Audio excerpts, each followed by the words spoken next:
कोल्हापूर शहरातील मशिदीवरील अनधिकृत भोंगे काढावेत अशी मागणी हिंदू एकता आंदोलन समितीने केली। याबाबत वेगवेगळ्या पोलीस स्टेशनला निवेदन देण्यात आले होते, मात्र अद्याप ही कारवाई झाली नसल्याने आज हिंदू एकता आंदोलन समितीच्या वतीने जिल्हाधिकारी कार्यालयासमोर आंदोलन करण्यात आले।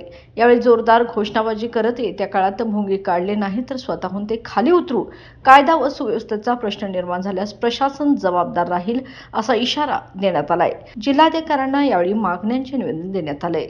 नमस्कार, दीपक देसाई, हिंदू एकता आंदोलन जिल्हाध्यक्ष।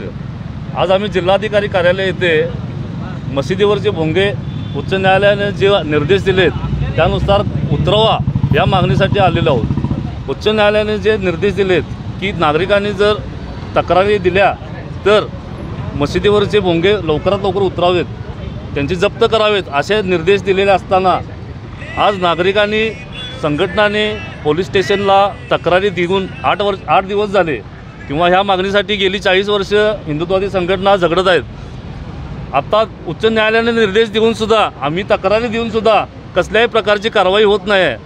मग हे एक प्रकारे उच्च न्यायालयाने दिलेल्या निर्देशाचं अवमानाचं प्रकरण आहे आणि ह्या विरोधात आंदोलन आज करत आहोत। आम्ही जिल्हाधिकाऱ्यांना निवेदन देत आहोत।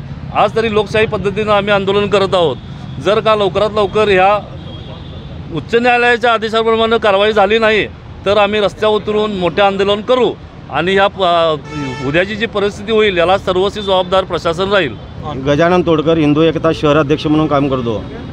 गेल्या 40 वर्ष सातत्याने अनेक प्रकारे या मशिदीच्या भोंग्याच्या विरोधात आंदोलन केलं, पण या आंदोलनाला आमच्या यश आलं आणि माननीय सुप्रीम कोर्टाने त्याचा निकाल अत्यंत चांगल्या पद्धतीने दिलेला आहे आणि त्या निकालाचं पालन इथल्या पोलीस प्रशासनानं करावं यासाठी आम्ही या ठिकाणी आज आंदोलन केलेलं आहे। मशिदीवरचे भोंगे जे आहेत, आमचा जो भोंगे रितसर असतील त्याच्याबद्दल आम्हाला दुमत नाही आहे, पण जे अनाधिकृत आहेत आणि प्रशासनानं किंवा सरकारनं जे नियम दिलेले आहेत, जे अटी दिलेल्या आहेत, वेळेचं बंधन दिलेलं आहे, त्यामध्ये त्यांनी काटेकोरपणे पोलीस प्रशासनानं अत्यंत ताबडतोब कारवाई करावी, अन्यथा आम्ही ते स्वतः उतरल्याशिवाय राहणार नाही आणि त्यानंतर कायदा सुव्यवस्था बिघडला तर त्याची जबाबदारी पोलीस प्रशासनावर राहील।